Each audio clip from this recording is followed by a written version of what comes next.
Hi, Jeff Spock from Amplitude Studios. What I'm here to talk about today is the questions that came up when we were developing with our community, when we set up to do open dev, some of the questions we had, some of the problems we had, how we responded to them.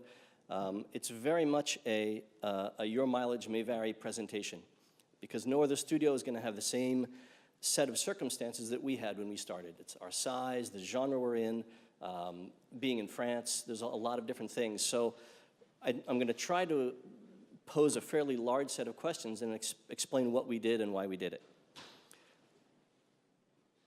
That works beautifully. Yes, I'm Jeff Spock. I'm the narrative director, so I am responsible for what I call the worlds and the words in all of our games. But being a co-founder, I have also been very much involved with the community and in the community development aspect, so I am legitimate on this topic. The first thing I'd like to do is give you our definition of community development and open development, because as everybody has their own interpretation, their own understanding, I'd like to make it clear what I am competent to present about. So they can be defined a lot of different ways. There's the player-made assets of something like Team Fortress, a game like Neverwinter Nights, which has an almost infinite number of enormous extensions, all developed by the community. There's simple loops of feedback and testing that people do with the community. And of course, there's testing itself. Okay, you guys are supposed to laugh. This is actually a joke. You should never use the community for testing. This will come up many times during this presentation. That's a really, really bad idea. Okay, so this is our definition of open development.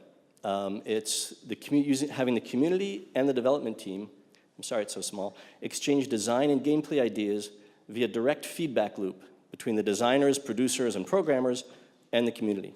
So it really is integrating the community as a piece of our dev team. So as open dev is community dev, the natural next thing I'd like to talk about is our definition of community and how we see the community. Who are they? When we launched Amplitude Studios 4 years ago, we had to figure out who we wanted to bring into our community. Not just from a marketing standpoint, but very much from what sort of people could help us make the best game we can possibly make, because that's the whole point for us of bringing the community into our development cycle. No matter how clever we are, and I'll be the first to admit that we're all brilliant, we're not going to have all the good ideas. We simply can't play the game for enough hours to test all the possible combinations. So having a community, particularly for randomly generated procedural 4X games, which is what we do, the number of permutations is incredible. And it's so useful to have the community there to help balance, to help think through, to help with design questions, issues, problems, that kind of thing. So we had to go and find these people. The question was where to find them. Basically, you look at similar games, the forums for these games, publishers who do similar games. You find the people who are on these forums who are not necessarily the most active or the most vocal, but the most constructive, the most interesting, people who don't just say something is good or bad, but will actually say it was done like this in this other game. You could think about doing it like this, who actually bring constructive feedback. And then you have to recruit them. And we took this very, very seriously. This is like a one-on-one advertising campaign. We'd go out, we wanted about 10 or 20 members of a very tight circle of community we call the VIPs. And we went out to find these people, to bring them in, to say, look, we're doing a new 4X game. We hope you love it. We want to make the best we can possibly make it. Can you come and give us a hand? And the remaining question we have about the community, and I'm going to spend a little time here because I think this is also a thing that differentiates how we see community from how other people see it, is when you bring them into the development cycle and when you bring them into your game. In other words, when does open development start? Yeah, there's a lot of choices. Nice one, Jeff. Okay, do you bring them in at the moment of project conception? Do you do it when you're looking for funding? Are they part of pre-production and production? Or are they more for when you announce the game, when development is already fairly advanced, and you're bringing them in to make maybe more cosmetic changes? You can argue all of these. We don't like project conception because we are deeply convinced that the studio has to own the artistic vision, the creative vision for the project. You can't share that, you can't crowdsource that. You get too many ideas, too much noise, no consensus. We could not imagine that that could possibly work. So we don't want to bring the community in at that point.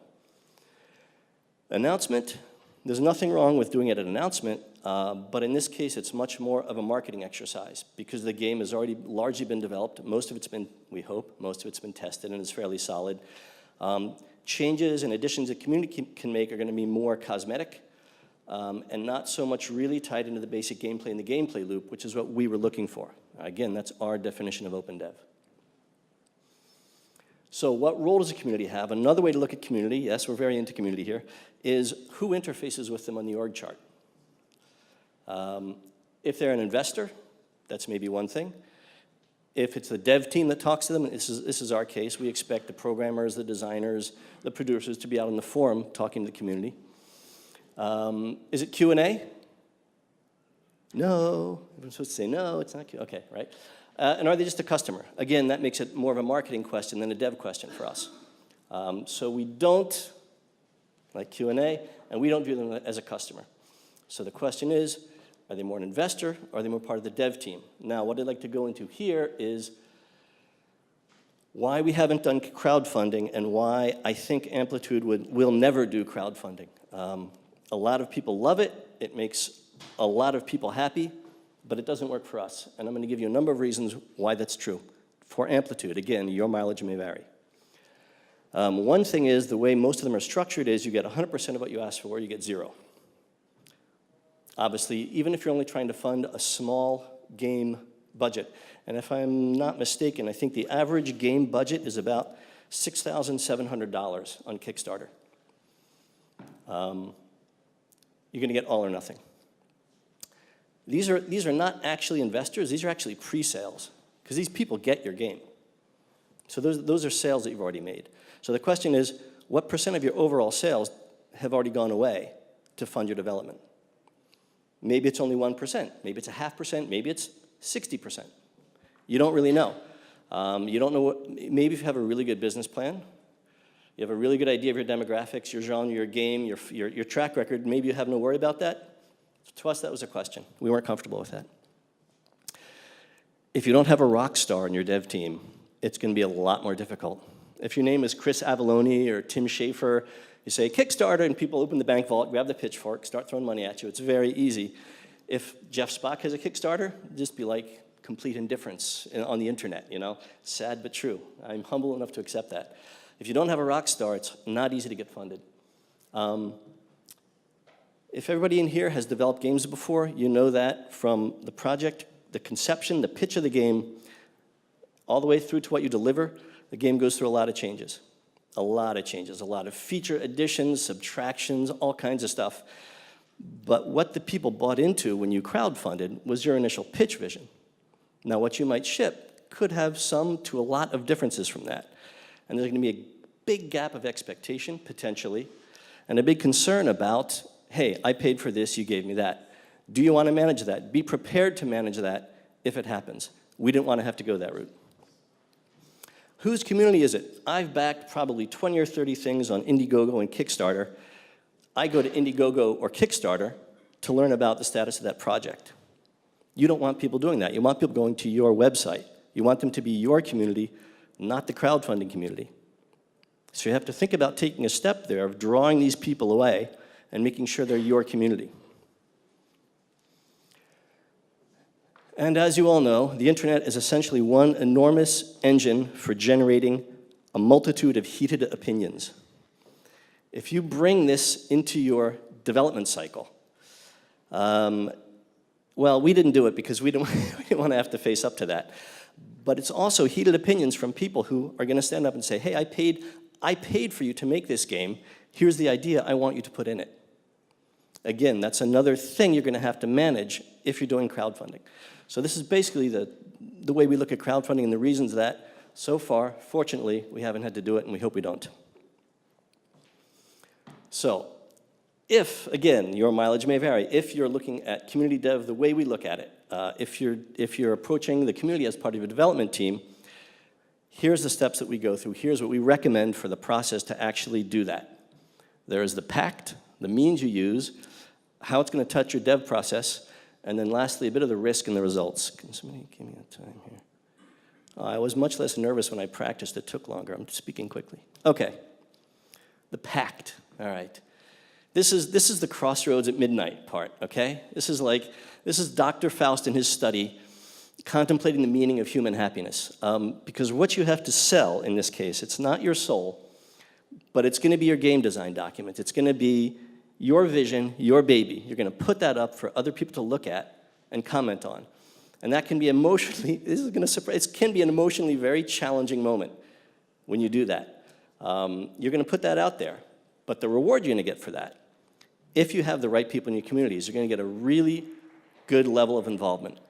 When you have passionate gamers who know what they're talking about, who get the chance to come in at the beginning of a dev cycle in pre-production and actually influence a game they could potentially love in a genre they love, you will get a lot of involvement. You will get a lot of interest. That's the Pact. The means. Our first means, and I mentioned this before, is that we recruited a very close circle of community experts that we call the VIPs. These are the first people to see the game design documents. These are the people that we really treat as, they're the first designers outside of our team. We're barely coding, we're not even prototyping when we ask our VIPs to tell us what they think of our game design. We like to have topic experts, people who have been running fan boards, who have been running forums, who've met in conferences, who are passionate about 4X games, who are passionate about strategy games, who are going to bring something interesting to us. We happen to have, we're developing Endless Space. Our first game was a science fiction game. We have a guy who actually works at NASA. We have a rocket engineer, a rocket scientist as one of our VIPs. We have a guy who's working at CERN doing particle physics as one of our VIPs. We're not always going to be that lucky, I guess, but you want topic experts, people who are opinion leaders, not just on your boards, but elsewhere. If they're on in our case, if they're on the Civilization 5 board or the Age of Wonders board, they can talk intelligently about that game. They can compare it to our game. People will listen. And they're ambassadors, because this is a big issue. If you start with, as we did, a small circle of VIPs, let's say you put out your first version of the game, an early access, an alpha, all of a sudden you're getting 10 times the flow coming into your boards. You get to manage that. Or you have VIPs who voluntarily will help do that. They will be ambassadors, there will be a little bit of crowd control. Remember, they've seen all the design documents, and they've bought into those design documents, and as soon as somebody attacks the design documents, you have a whole other group of people saying, yep, we did that for a reason. There's something behind that. So that's the VIPs. Now you need a platform for this. I'm not going to spend much time because you guys probably know a lot more about, or as much or more about the internet and websites and stuff than I do. Just some thoughts. Dedicated forums, and whether or not you're big enough to have a community manager, somebody in the team has to have a community manager hat and spend some time on that. Because in case you're not aware of this, internet forums are not a very structured subset of civilization. You're going to have questions and answers popping up all over in different forums. You need somebody who's going to bring those together, keep them coherent. If things start going way off topic, raging out of control, somebody has to be in there calming things down. We've only had to ban it. We have about, I don't know, it must be 60, 80,000 registered users on our forums. So far, we've had to ban, I think, 3 people. So it's really not to that point, but it's just this, if there's enough people there and enough discussion, it can spin out of control, and you're gonna want somebody there to keep things channeled and structured. Two-way, because our definition of open development, we expect our programmers to be on there. Somebody comes in saying, hey, the Broken Lords should have their, what was it, Dust, I think. They were discussing the Dust bonus if you're playing the game on one of the easier settings, didn't seem to be correct, and somebody put in a mathematical equation for that. The community manager is going to respond to that. You need a programmer, you need a designer in there talking to these guys. If they're coming up with serious, interesting comments like that, they deserve a response from somebody who can speak to them at, on that level. So for us, it's not just community managers, it's very two-way. And it's multi-channel. I went too fast, sorry about that. But I have a back button. Yes. The people who are on your forums are not the people who will necessarily contact you on Facebook, and they're not the people who will contact you through your Twitter feed. So you need to be, you need to have your antenna open on all the different possible feeds people might be using to contact you. So it's very much multi-channel. So the means. Now this is the first thing that the VIPs saw when we started our recruiting process. And if anybody ever wants to copy our games, All of our design documents are on the internet. They're public. You can go into any of our forums or any of our games and look at all our game design documents. This is what we call developing naked, where because ultimately they're ideas, and the expression of an idea is not a copyright. The expression of it, the idea itself is not a copyright. It's the expression, it's the crafting, it's the program you put on it, it's the art you hang on it, it's all that makes it our game. So we put those out there for people to see. It's proof of the transparency of our open dev process. This is the open in open dev. It gives a common vision. When you start having debates on your forum boards with people, you can say, look, yeah, here's the design document, here's what we're doing. You're talking about things that we're not doing, that's outside of our vision. You have to be very frank and very clear with the community. Don't lead them on. Don't pretend, well, yeah, maybe later. Just say, no, it's not in our vision of the game. Remember, you control the creative vision of the game. That's really important. It gives a reference for the project and helps control the feedback. So yes, it's, this is your precious. This is the price. This is what you're putting out there for people to read. But it's a big advantage to having that out there, to having that public. Now, a lot of people don't have time to read through your dozen or so 10, 15-page game design documents. You still want them in there, giving ideas, tracking the project, being involved. We have a lot of other things we do. One is we put a roadmap up on our site that anybody can come and check anytime they want to. It's a further proof of transparency. This is from Endless Space. We'd shipped out on 4, we'd done the expansion pack, and we were working on the next add-on. And for the art, the design, and the programming, it tells you exactly where we are. If the schedule changes, we let them know. Why would you want to hide a schedule slip from the people in your community? To us, in open development, you don't do that. If you're adding features, if features are more complicated than you thought they would be, you tell them that. You slip the schedule, it shows up. Developing naked, there you go.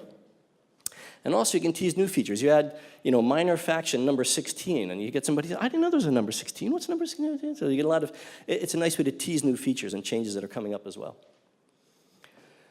Another easy way, another thing we really like doing, basically every 2 weeks, we put a vote up on our forum, where the people can come and vote for what they want in the game. In this case, this is one of the minor factions, 3 choices of what the gameplay of the minor faction would be.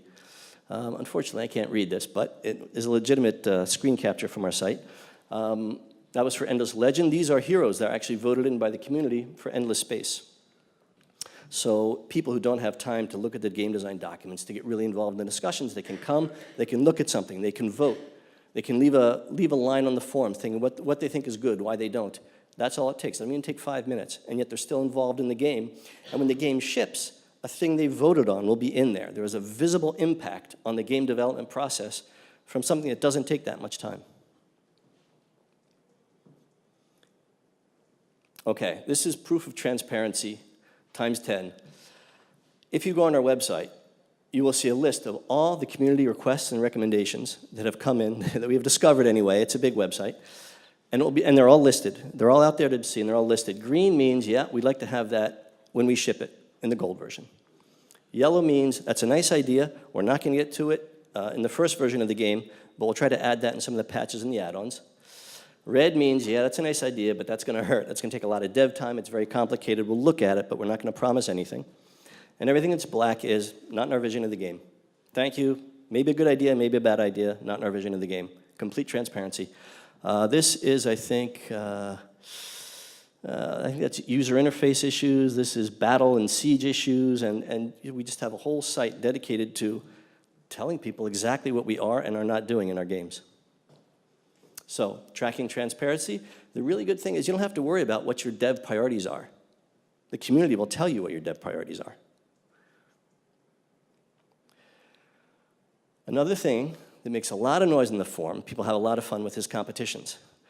This is the faction that was community developed for Endless Space. This is the one that was community developed for Endless Legend. There were, I think, over 100 ideas of different faction ideas. People would write big, long histories. Yeah, some of them are definitely copied from the old D&D campaign they did and that sort of thing. But there's a lot of really bright ideas coming out of the community. We gave them design guidelines. We said, I don't know if you guys know Endless Legend at all, our latest Big 4X game.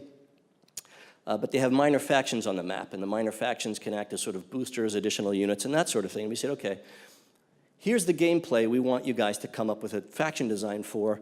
It's a faction design that only uses minor factions. And we just threw that out there. And the one we ended up using is, it's a 4X game where you build cities. You only get one city, which can be larger than any other faction city, And all your other units and all your other income comes from the minor faction villages around the map.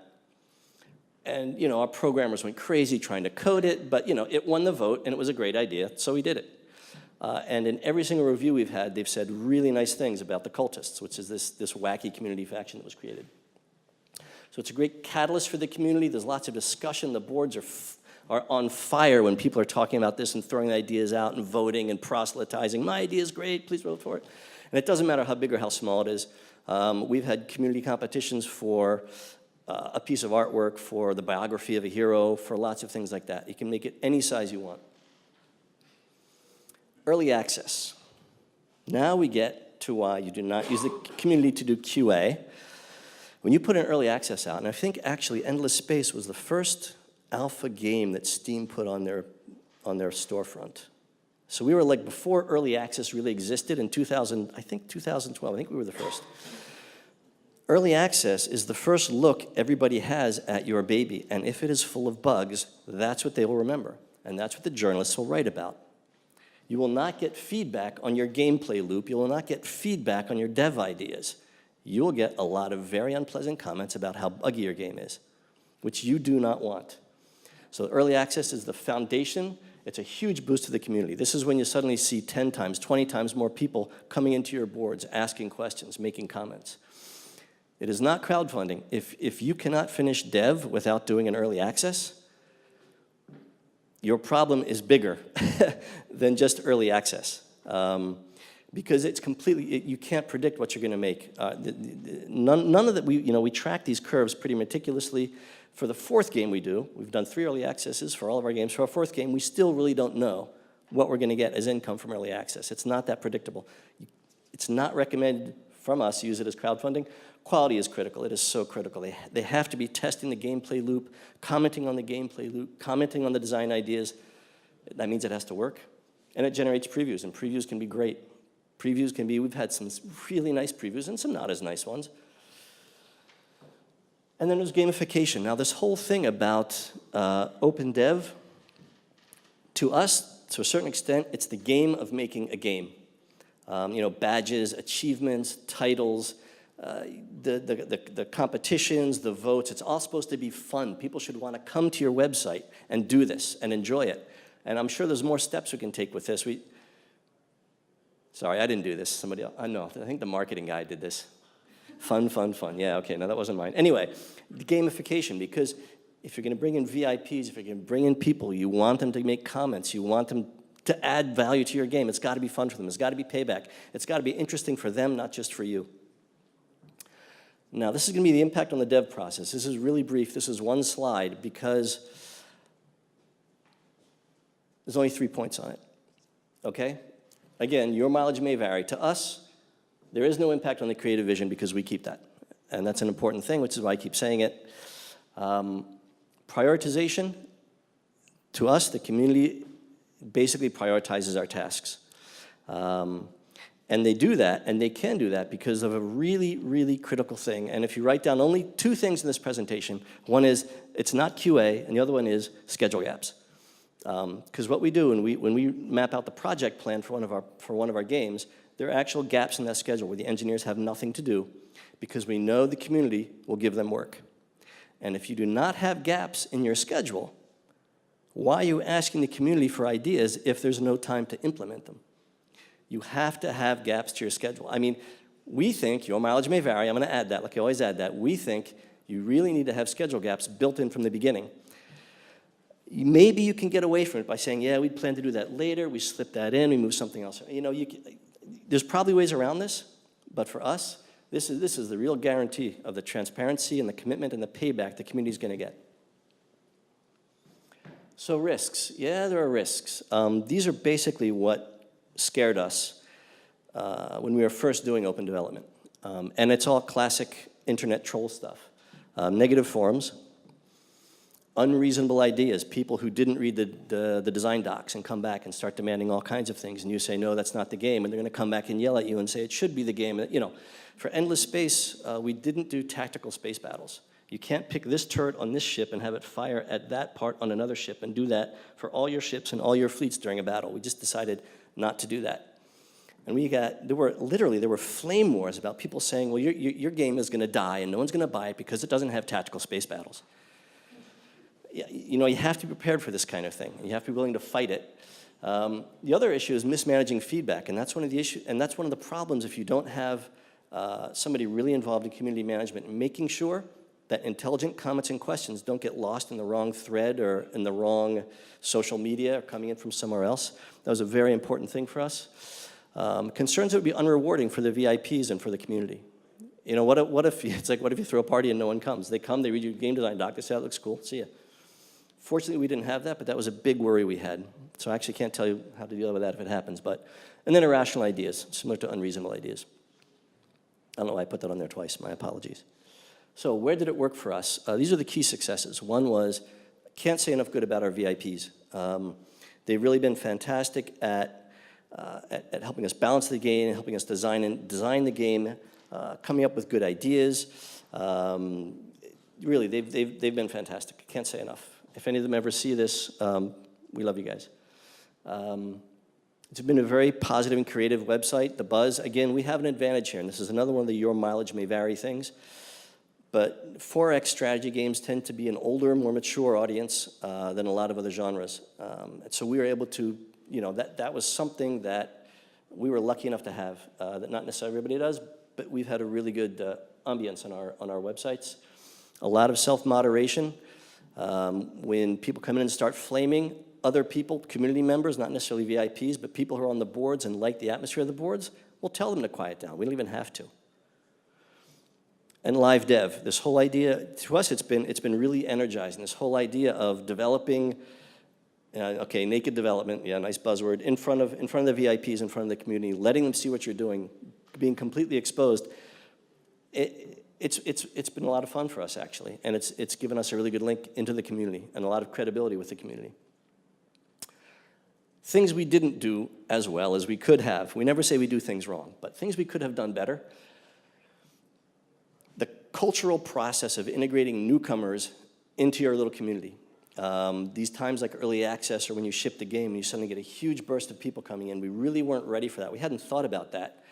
But this whole process of getting them to understand how you do things on your forums and how you react. Even just, you know, yeah, but see, thanks for that recommendation, but here's the page where we keep all the recommendations. Please go look there. That kind of thing. Expansion pack. We put out an expansion pack based on ideas from the community. Like everything else, we put it out in beta to get comments. The newcomers to the community thought it was the final version, found it buggy, and told us that what we'd done is we'd taken their good ideas and put out a half-assed expansion pack, and they were really angry at us because we hadn't prepared them. We hadn't told them, here's the beta, what do you think? This isn't the complete content, don't worry, other things are coming. So community management takes on a more important level when you're doing this, when you're exposing yourself that much to in the dev cycle. Communication channels, as I mentioned, trying to track everything that comes in and all the different media that's possible. And bandwidth, just bandwidth for the dev team and particularly bandwidth for the community manager or managers, trying to track everything that's happening. If your game has some kind of success, even if it's selling in the tens of thousands of units, not the millions, which we all dream of, but we aren't there yet. Well, maybe you are, but we're not. You still just get a lot of feedback, a lot of people on the forums, and managing controlling that. We weren't ready for the bandwidth that would demand. And now we have actually 4 people in marketing and community development out of, you know, what we are about 35 now. So it's actually a fair-sized team in a small studio. So the takeaway, 2 of which hopefully you'll remember. To find your community, again, this is the part that's most art and less science. Respect the pact. You have to be transparent with them. You have to do what you're saying you're going to do, and if you can't, you have to tell them. Transparency rules. And those dev schedule gaps. Don't forget to put in the dev schedule gaps. And even though it's not up there, remember, community does not do QA. Please, please, that's what's killing Steam Early Access, is people put buggy games out there because they need the money or because they want the buzz. It's going to come back and bite you. Please don't do that. Anyway, wow, 30 minutes. I'm right on schedule. I'm kind of proud of myself. Thank you guys for listening. I'm more than happy to answer questions if you have them. Thanks very much.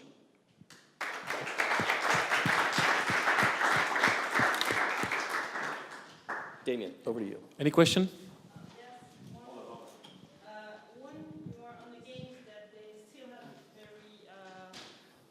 Very developed community with a lot of different type of players. Did you manage to find, if for one of the new topics of your games you do an open dev, what did you manage the still community to choose the right one and don't, I don't know, turn some of the community against you because you choose to work with just a part of it? Yeah, okay. We had the advantage in that we started in 2011 having made no games, and our first game was a 4X strategy game. And we'd worked, a few of the people in the team had worked at Ubisoft before, and particularly on the Heroes of Might and Magic series, which has an enormous and very passionate community. So we'd learned something about community development from there. We talked to some of them. We had 2 or 3 guys actually come over, and they were some of the starting members of our community. We haven't really had and the next game we started was Endless Legend, another 4X strategy game. The weird one was Dungeon of the Endless, which is our little roguelike squad-based tower defense, pixel art, retro dungeon crawler, which is a very different game from the others. And it's true that it's been, the people that were in the community for Endless Space and Endless Legend, you know, were entertained at the game, but weren't as interested in it. So we actually went out and had to recruit and find some other people who were more into the retro, more into the pixel art, more into the roguelike. Because our regular community said, well, yeah, good luck with it, but you know, the community, I mean, they're not getting paid for this. The remuneration is the pleasure they have in helping you develop your game. And if it's a genre they don't like, they're just not going to be there. And you can't be angry at them for that. So I don't know, the next game we do, if it's different, or if there's a future game we do that's again in a different genre, we'll ask our existing community to look at it, and then we'll have to go and find and recruit again from someplace else. I don't see how else to. Did that answer your question? Or is that not very useful? Okay, well, you can detail that afterwards. Hi, thank you very much. What do you plan to improve in the interaction with the community on the coming project? And really in the way you communicate with them, is it from a tool perspective or even just in terms of mindset? I don't know. We've been using as our main community tool just the Amplitude website forums. That's really where most of the things get exchanged. Sometimes it happens through Steam chat, sometimes it happens on other things.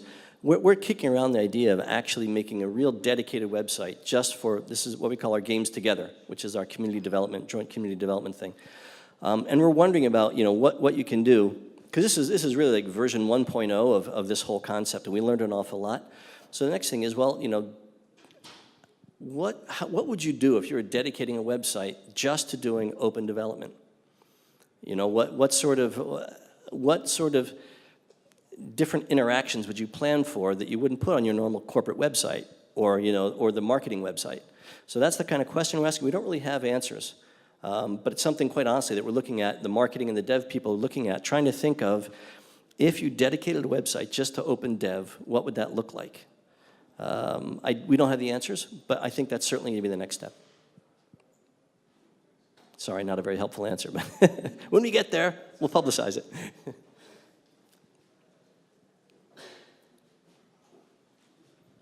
Thank you. If you make a game that is not oriented by making content, like narrative storytelling and this kind of games, is it possible to make that kind of website? Have you an idea on that?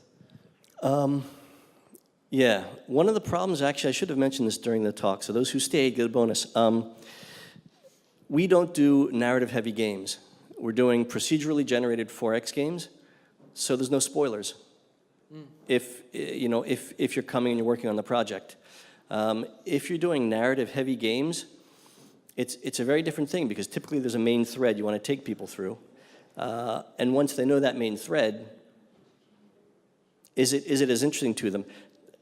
I do not have the answer to that because we haven't done it. What I imagine is that they could be very interested in the narrative tools you're using. They could be very interested in, if you're doing an open world style game that has a narrative thread through it, maybe bring them more to look at the open world stuff and the hooks and mechanisms of the narrative, And with giving up as little as possible if you can of the surprises and the twists and the turns and everything you want to do in the narrative part. But that's a point that we haven't, that's a bridge we haven't had to cross because we do procedurally generated. So we're kind of cheating on that one.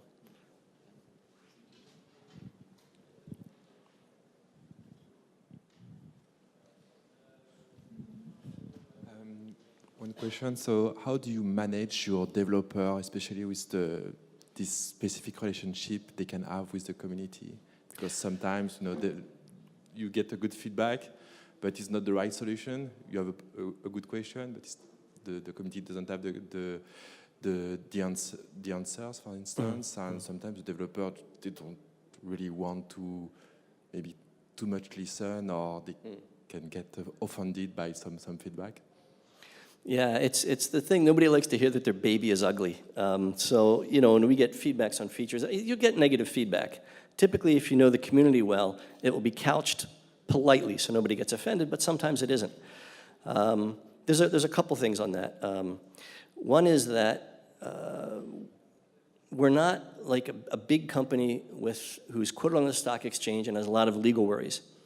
Because I know at Ubisoft, they don't really let the devs go on the website and talk to the community. They have community managers to do that. If a dev does it, he's coached and managed very carefully for legal reasons, which is understandable. We don't have that problem.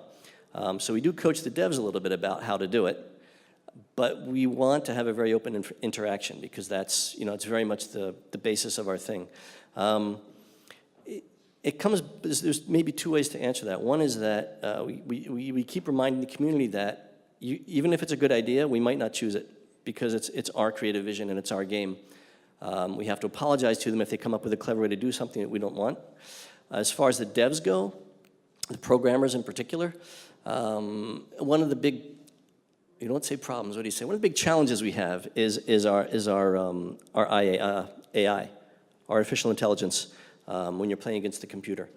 And we've had a lot of back and forth, a lot of comments in press reviews and in the community saying nasty things about the AI. And every time, the developers, that is your baby is ugly stuff. They take that very strongly. And it's hard. They have to keep bouncing back, develop a thick skin. Sometimes what we do is we have the creative director or the marketing guy talk to the community about that because the devs just go, I can't anymore. They get tired of it.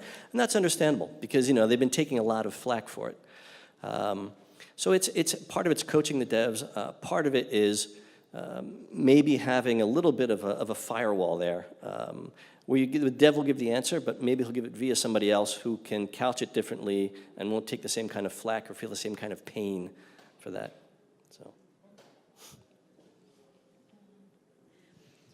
So what effect did you see this have on player retention, for example? And as a second part, how hardcore do you feel your community is because of this?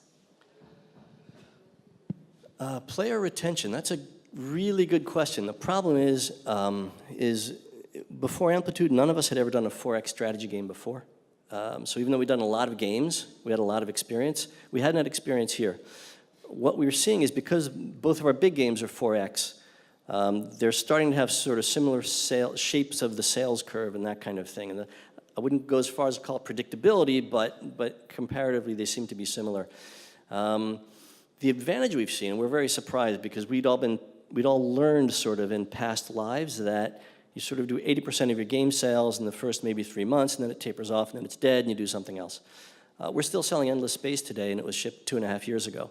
So there is a really long tail of sales that kind of holds out. And Steam is part of that. You have Steam sales and that sort of thing. You can keep bringing more revenue in.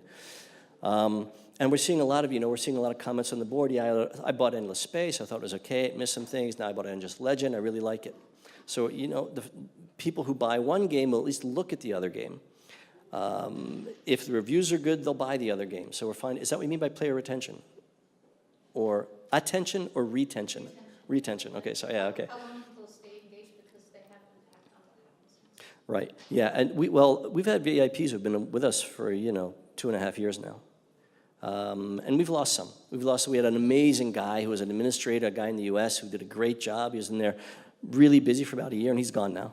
But that happens, you find other people and you rebuild.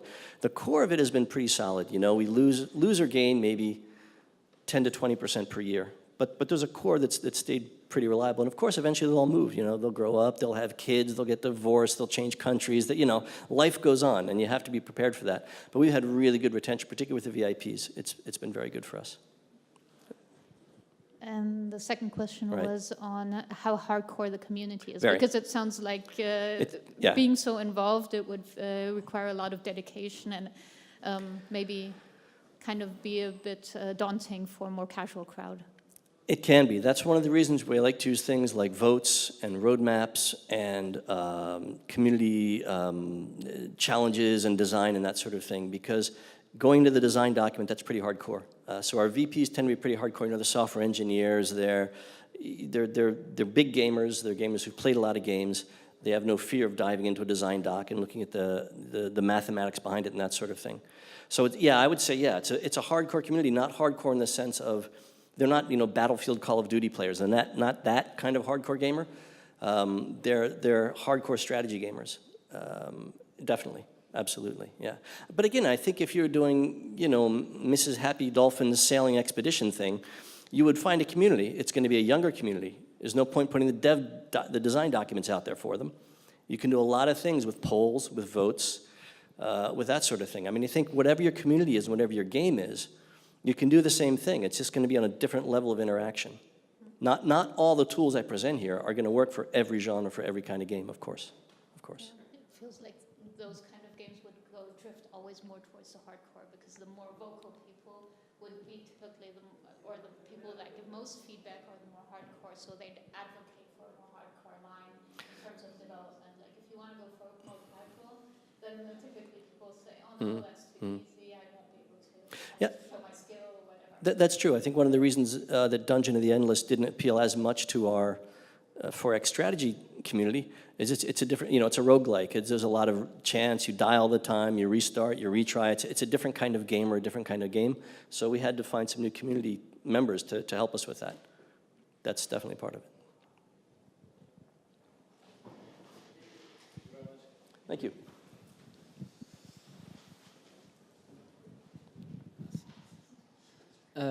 Since your community is a community of hardcore gamers that plays perhaps only 4X games, how do you manage to have an accessible gameplay? Having a good tutorial, for example, or this kind of things? Because yeah, I tried to play some games you made.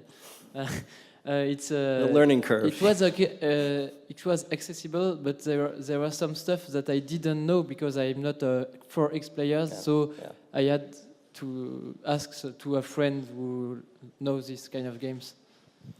Yeah, that's a problem we have. Endless Space didn't really have a tutorial. It sort of had, you know, tooltips, and, you know, if you push this button, here's what happens, which is not really a tutorial.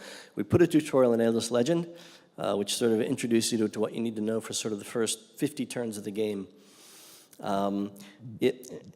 We accept that we have, you know, it's a more hardcore genre, the 4X strategy game, and the community, and we do have, we are wide-eyed. We understand, we accept that our community is people like us, and developing a game for them is not necessarily a mass market game. So we did do the tutorial. We take an awful lot of care with the user interface. I would put out there that I think we have one of the best user interface teams in the industry today. I think for a 4X game, the clarity, the simplicity, the usability of the user interface is really good. But again, even for a 4X, it's just not enough because it doesn't teach you how to play the game, what the strategies should be.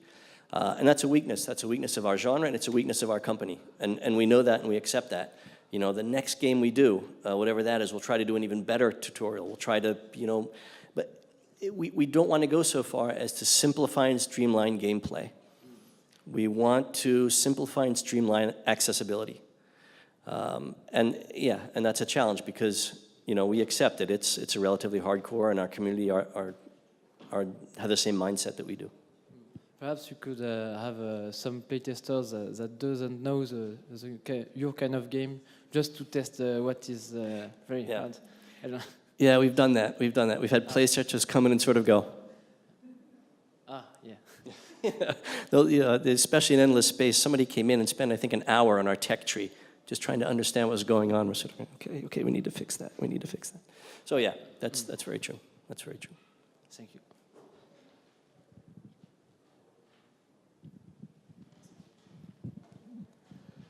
You mentioned earlier that some of your decisions were influenced by the fact that you are developing here in France. Could you please elaborate on that, and how does it relate with open developments? That was more the issues we have being in France. One would more be the funding question, because if you're starting a company someplace else, there's a lot of question of what grants you can get access, grants and subsidies and loans and tax benefit. I mean, every country has a whole network of these things. France is actually quite good for launching a game studio, if you're looking to do that. Again, you probably actually need an outside consultant, because like everything else in France, you need a stack of paper like this to apply for them. But they're out there. And there's actually been, I can't remember, somebody in industry once referred to France as a fiscal paradise for game startups. I wouldn't go that far, but that is one thing. I mean, there are a lot of advantages there. The other really big thing, the concern is that the forums have to be in English pretty much. And there's issues about how accessible that is. I mean, how well are your programmers, designers, and producers going to be able to chat on the forum in English? Maybe you need some really good bilingual community managers to just sort of take 5 minutes and check each post they put up to make sure that there's clarity and coherence there. So there could be some questions like that that have to do with the language. As far as the dev itself, I don't know, I've actually only ever written and developed games in France. So even though I'm an American, I can't really tell you about how how the process and the mentality is over there. I imagine it's not too different, because the bricks of the organization chart are pretty similar. So when I was saying that, I was more thinking the funding and the language as the questions, as the concerns. Okay, thank you.